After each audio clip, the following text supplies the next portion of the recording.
because as you well know, that trying to stand behind that thing doesn't work out too well. We're in 2017, a new year, and there's going to be a lot of churches, Methodist churches around the country that are embracing something that's called a covenant service. Have you guys ever done a covenant service here? John Wesley wrote a covenant service that many people use as kind of a fresh start to the new year. And it's a great service. And it's a service of thanksgiving for all that God has done and all that God is and all that God is going to do.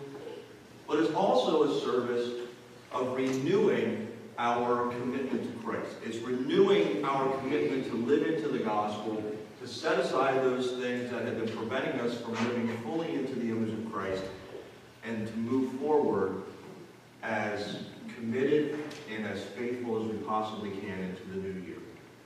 So it's a great service. There's a lot of liturgy to it, a lot of responsive reading. We're not doing that, in case you haven't surmised that yet.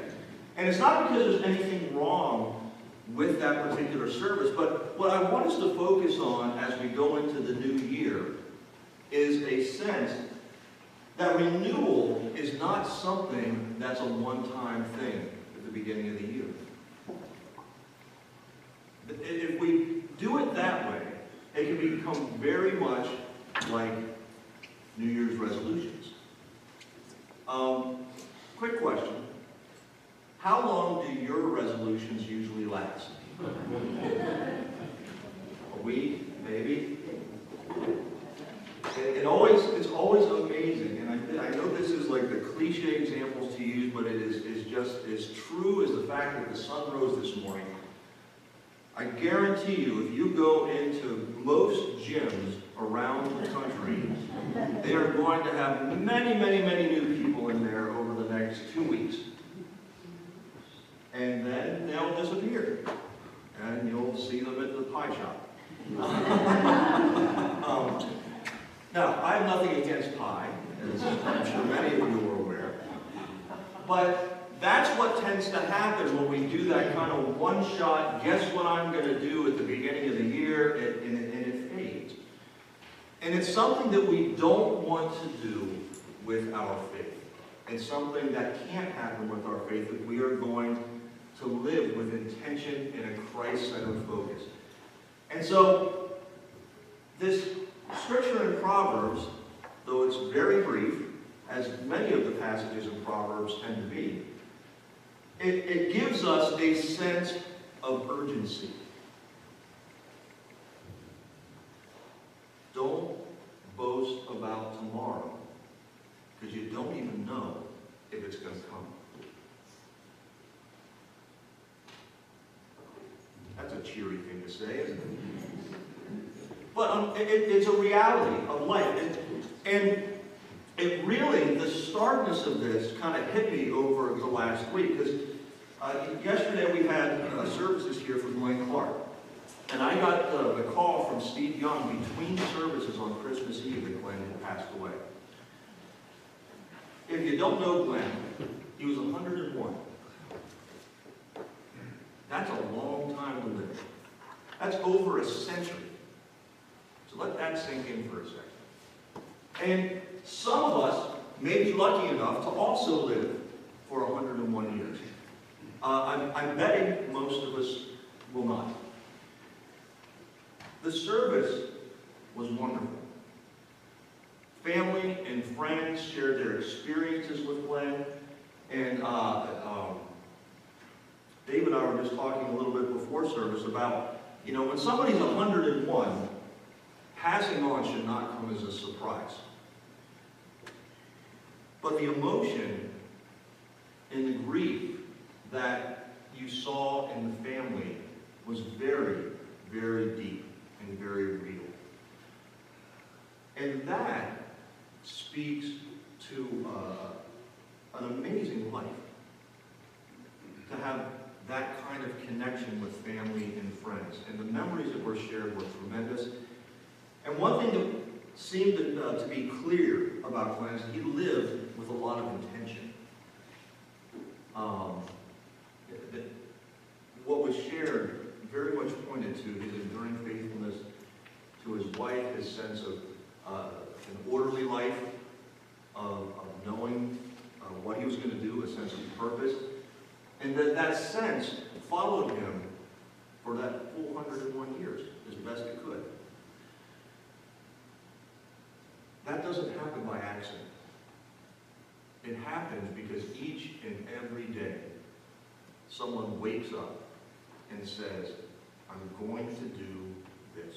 It is a renewal of purpose and commitment to whatever that person's passion happens to be.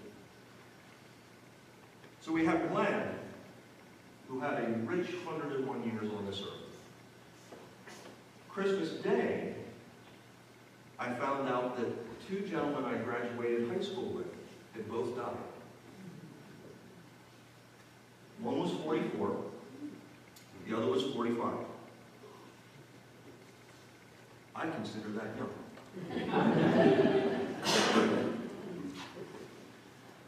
Add their ages up, and the two of them together did not spend as much time on this earth as Glenn did.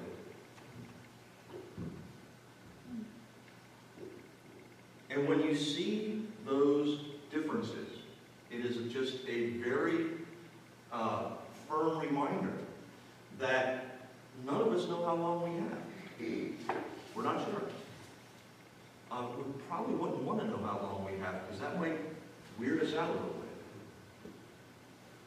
But this sense that none of us are promised tomorrow should drive us straight into this scripture in Ephesians. The scripture in Ephesians, there's a piece in it that I think is a focal point. And all the other stuff around it tells us a little bit about how we can make this happen.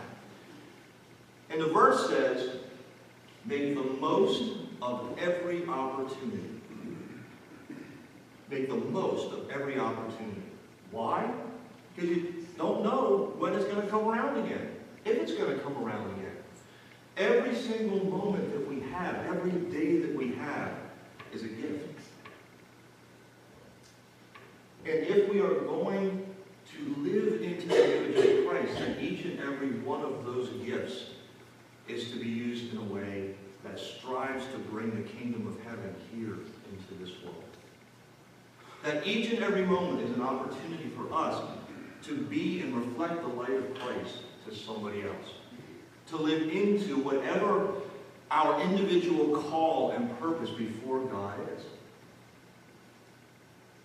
But that only comes with intention. We don't know how long we have. But we do know that we are called to make the most of the time that we do have. And so, going back to this sense of renewed covenant is incredibly important. Because it's that daily renewal of our covenant with God between us and Christ to live into His image that keeps us focused, that keeps us on track. That should be the first thing we do when we get up. We just kind of say, all right, God, what are we doing? Where am I heading today?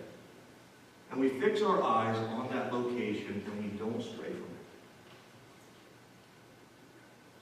it. This word, renewal, I think is something that if we are truly going to grow and become the people we're called to be, if we are going to go through 2017 and see it better than 2016 in our own lives, this word renewal should be part of our constant vocabulary internally. Because it's that sense of, it's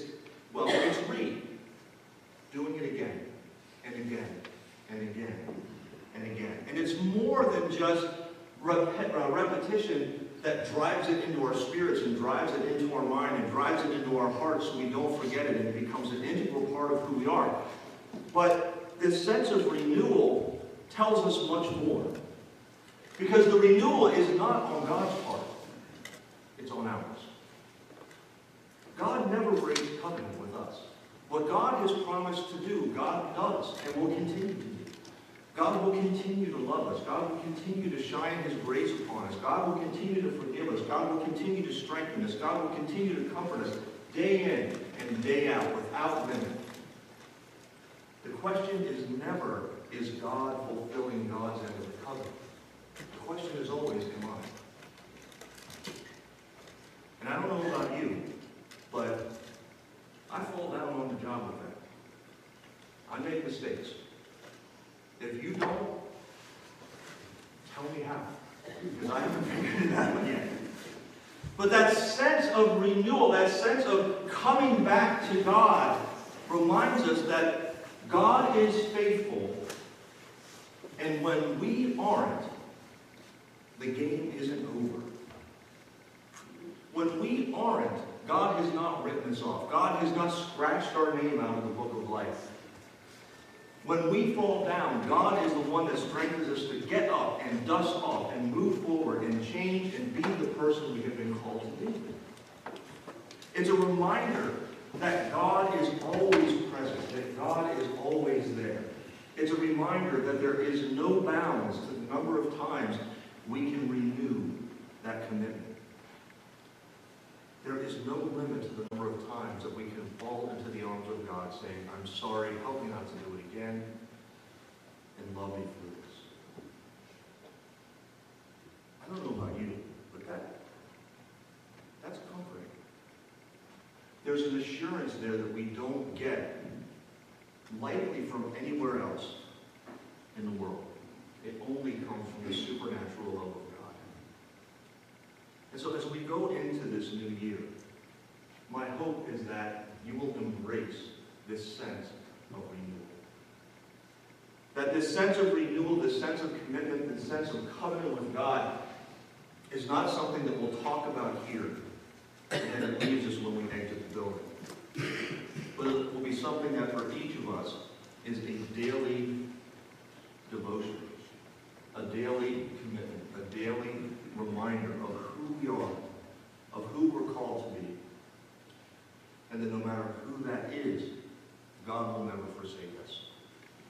God is always there, cheering us on and ushering us day by day through life. Now, if you have a question mark about whether or not this is accurate, it's very convenient that we celebrate this idea of renewal as we celebrate the sacrament of Holy Communion. Because when we celebrate communion, we are celebrating this new covenant. When Jesus lifts the cup, what does he say? This is the blood of the new covenant. Poured out for the forgiveness of what? Sin. We celebrate communion, and this is the exclamation point on God's message of love. Reminding us that God, who can and has done just about everything that can be done,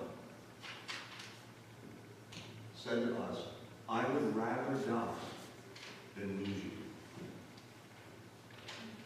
I would rather suffer the cross than have to be separated from you. That's a love that we can trust. That's a love that we can put our faith in. That is a love that is worth renewing our commitment to over and over and over again. So let's take a moment and consider again that moment that Jesus sat around the table with his disciples, knowing what was about to happen, trying to give them a sense of comfort and maybe a little bit of a clue. He lifted the bread and giving thanks, he broke it and said, this is my body, broken for you. Take and eat.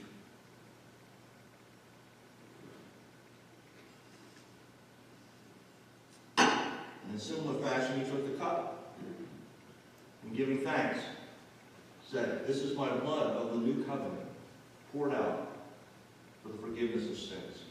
Take and drink. And as often as you do these things, remember me. Would you bow your head with me? Gracious God, we thank you for your love that never ends. We thank you for your grace that continually abides with us. We thank you for your Spirit that comforts and assures each and every one of us. As we go into this new year, we ask that you would give us a sense of direction, a sense of purpose, and the strength of intentionality that each and every day, when we open our eyes, we would give thanks. Renewing our commitment to you, renewing our love for you, and embracing the deep love that you have for us. Give us the humility to understand where we have erred, and give us the hope to rest in your forgiving arms, knowing that you have better things waiting for us down the line. And so as we come before you, remembering the sacrifice of your Son, remembering the love poured out on the cross so long ago, we ask that these elements of bread and of juice would be more than simple food for our bodies, but it would be grace that we drink into our spirit. That it would be a special moment of connecting us with you in a way that transforms us to be more who we have been called to be. Let it change us into the image of your Son, Jesus Christ, in whose name we pray. Amen.